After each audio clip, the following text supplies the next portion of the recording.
नमस्कार मंडळी, घरोघरी मातीच्या चुली या मालिकेचा आजचा म्हणजे 30 एप्रिलचा भाग तुम्ही ऐकत आहात। आणि प्रेक्षकांनो, आता ऐश्वर्याला चांगला धडा शिकवलाय जानकीने आज आणि ड्रामा रंगवला याच्या भागात। बघत राहा काय काय झालंय, सुरुवात बघा। आता जानकी डिक्लेअर करते की त्या ऐश्वर्याला मला चांगला धडा शिकवायचा आहे आणि त्यासाठी मला जावं लागेल। मग ऋषिकेश म्हणतो, जानकी आत्ता कुठे निघालीयस? मग जानकी सांगते की पोलीस स्टेशनला जाते आणि ही सगळी रेकॉर्डिंग पोलिसांना ऐकवते। पोलिसांना सगळं माहितीच आहे, पण सयाजी काकांना माहित नाही ना की कंप्लेंट मी केली आहे आणि त्यांनी काय केलंय आणि का त्यांना अटक झाली आहे, कळू देत ना त्यांना। मग आता हे नाना म्हणतात, जानकी जे काही करशील ना ते जपून कर, तो सयाजी चिडलेला असणार आहे। मग जानकी म्हणते, नाना काळजी करू नका, आपल्याकडे पुरावा आहे आणि आपल्या बाजूने पोलीस सुद्धा आहेत। मग आता ऋषिकेश म्हणतो, हो हरकत नाहीये, पण आम्ही येतो तुझ्यासोबत। मग सौमित्र म्हणतो, वहिनी मला पण यावं लागेल। अगं पोलिसांनी तुला काही प्रश्न विचारले तर आम्ही सोबत असायला हवं। नाही, तू जो पुरावा शोधून काढलायस तो पुरावा आपल्याला नीट ठेवावा लागेल। सयाजीराव तुला त्रास देऊ शकतो वहिनी या सगळ्याच्या बाबतीत। सौमित्र म्हणतो, नाना तुम्हाला पण यावं लागेल, कारण तुमच्यापासून सुरुवात झाली आहे। मग लगेच या सुमित्राबाई म्हणतात, काळजी घ्या हं सगळेजण। नाना म्हणतात, हो हो येतो मी, चला। मग आता लगेच जानकी डायलॉग मारते, काही होणार नाही आई कोणाला। जोवर जानकी जिवंत आहे ना तोवर माझ्या घरातल्या लोकांना हात सुद्धा लावू देणार नाही मी कोणी। अरे यांच्या घरात फक्त बाई माणूसच आहे का, कोणी माणूस नाहीये का? जानकी सगळ्या गोष्टीत का हिरोईन बनायला जाते कळत नाही मला। तर असो, एवढं ओव्हर करणं गरजेचं नाहीये, एवढं म्हणायचं होतं। तर असो, आता जानकी लगेच म्हणते, ऋषिकेश चला आपण चेंज करून येऊ। अवंतिका अगं काळजी घे हं तू आईची।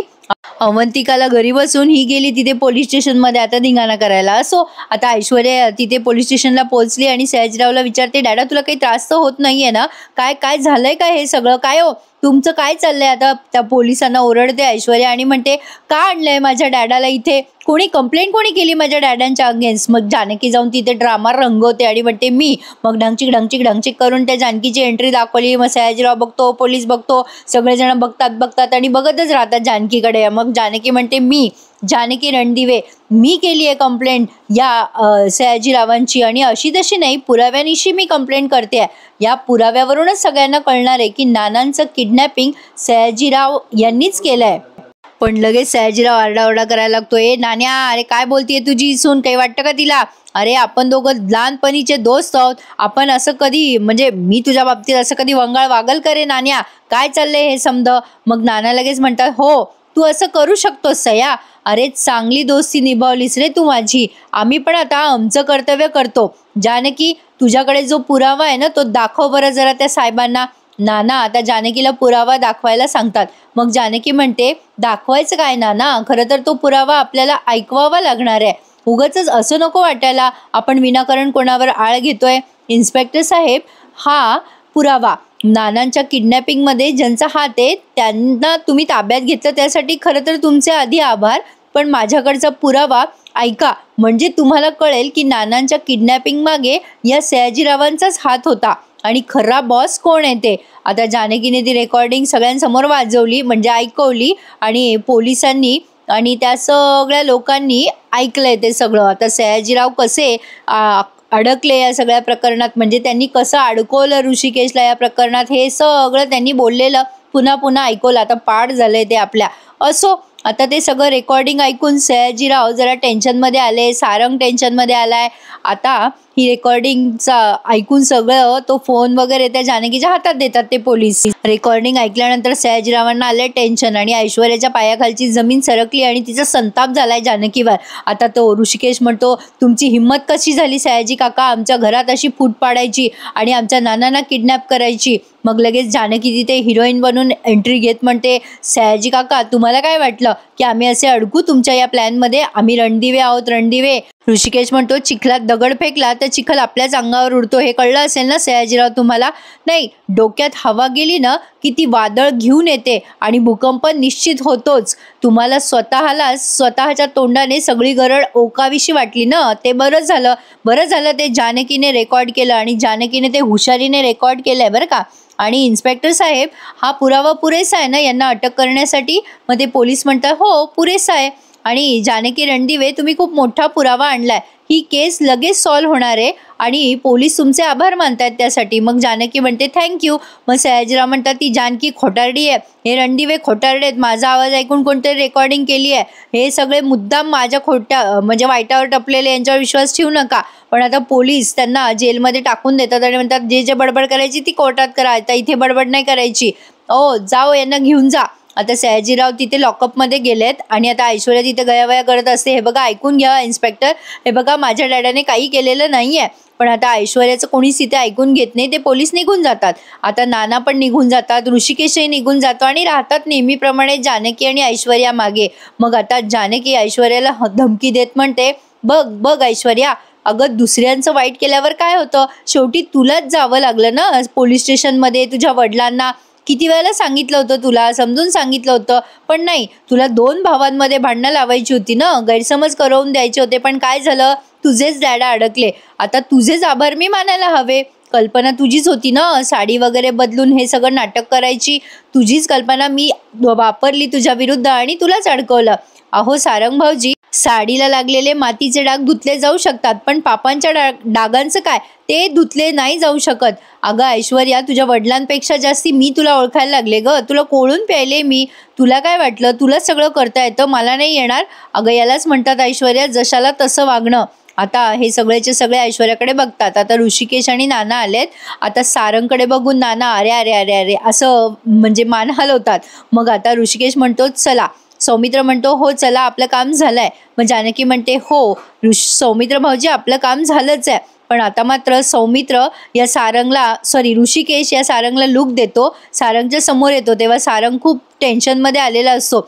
आता ऋषिकेश त्याला एवढंच बोलतो, सारंग आता तरी डोळे उघड, नाही तर तुझी वेळ हातातून निघून जाईल, असं बोलून तो निघून जातो. आणि आता सारंगला पश्चाताप होतोय त्याने ऐश्वर्याला घरात घेतलं म्हणून. आता तिथे पोलीस स्टेशनमध्ये तर तो काही बोलत नाही, पण फक्त ऐश्वर्याला लुक देतो, भारी लुक देतो हा ॲटिट्यूडने. आणि आता तिथून निघून जातो ऋषिकेश आणि जानकीच्या मागे. आता ऐश्वर्याला कळलंय की तिचे सगळे डाव फसलेत, पण तरी सुद्धा हिची आईट काही कमी होत नाही आणि नेहमीप्रमाणे करून सवरून ही नामानिराळी राहिली आहे. कालच म्हटलं होतं मी तुम्हाला. आता सुमित्राबाई टेन्शनमध्ये असतात आणि विचार करत असतात, बाप रे आता काय होईल काय की अवंतिका, अगं तो सयाजी फार विचित्र माणूस आहे, कधी काय करेल काही सांगता येत नाही, उलट्या काळजाचाच माणूस आहे तो. आता अवंतिका म्हणते आई टेन्शन नका घेऊ, सगळं चांगलं होणार आहे. तेवढ्यात जानकी येते आणि म्हणते हो आई तुमचं बरोबर आहे, ते सयाजी काका उलट्या काळजाचेच आहे, पण आता सगळं काही ठीक झालंय. मग त्या सुमित्राबाई विचारतात काय झालं पोलीस स्टेशनमध्ये. मग ऋषिकेश म्हणतो काही नाही, झाली आहे त्या सयाजीला शिक्षा. सौमित्र म्हणतो आई आता कोर्टामध्ये सयाजीरावांना शिक्षा होणारच. मग अवंतिका म्हणते मी आहे ना तुझ्या पाठीशी सौमित्र, काही झालं तरी नानांना किडनॅप करणाऱ्या त्या गुन्हेगाराला आपण सोडायचं नाहीये. आणि हे सगळे मिळून ठरवतात की गुन्हेगाराला शिक्षा करायचीच. पण या सुमित्राबाई विषय काढत म्हणतात अरे गुन्हेगाराला तर शिक्षा होणारच आहे, पण आपल्या घरात जो गुन्हेगाराला साथ देतो त्याचं काय. आपल्या घरातल्या गुन्हेगाराबद्दल बोलते मी, आपला सारंग, तो देतो ना त्या गुन्हेगाराला साथ, काय आहे कुठे तो. जानकी म्हणते त्यांचे डोळे उघडलेत, पण ऐश्वर्याच्या प्रेमामध्ये ते आंधळे झालेत, त्यांना ऐश्वर्याच्या विरोधात जायची इच्छाच नाहीये. आता जानकी असं बोलते तेव्हा सुमित्राबाईंना अजून टेन्शन येतं. आता जानकी म्हणते काळजी करू नका आई, सारंग भाऊजी होतील पहिल्यासारखे, खात्री आहे मला. आता खरं तर प्रेक्षकांना त्यांनी ना ऐश्वर्यासारखी एखादी वेगळी कोणीतरी आणायला पाहिजे, ऐश्वर्याला टक्कर देणारी आणि सारंगसाठी अशी एखादी मुलगी, तेव्हा ऐश्वर्याचा पिच्छा सुटेल, असा आपला माझा एक अंदाज आहे बरं का. म्हणून सहज सांगितलं. तो ऐश्वर्याच्या प्रेमात वेडा आहे ना सारंग, पण आता आजीबाईंना टेन्शन आलं ना, सारंगचं काही असलं की आजींचा जीव वर खाली होतो बाबा, अतिच लाडका आहे सारंग. पण आता मध्येच या शरयूच्या नवऱ्याचा सीन दाखवलाय, त्याला टेन्शन आलेलं असतं. जो काही त्यांचा सध्या बिचाऱ्यांचा प्रॉब्लेम सुरू आहे ना, त्यांना मूल होत नाही आणि या शरयूच्या नवऱ्याने सगळं स्वतःवर घेतलंय, या बाबतीत आता ते शरयूच्या नवऱ्याला टेन्शन आलेलं असतं. तेवढ्यात शरयू येते तिथे आणि त्याला दचकवते. आता तो विक्रम म्हणतो अगं शरू काय, म्हणजे ती विचारते त्याला अरे टेन्शन आलंय का तुला, काय झालंय.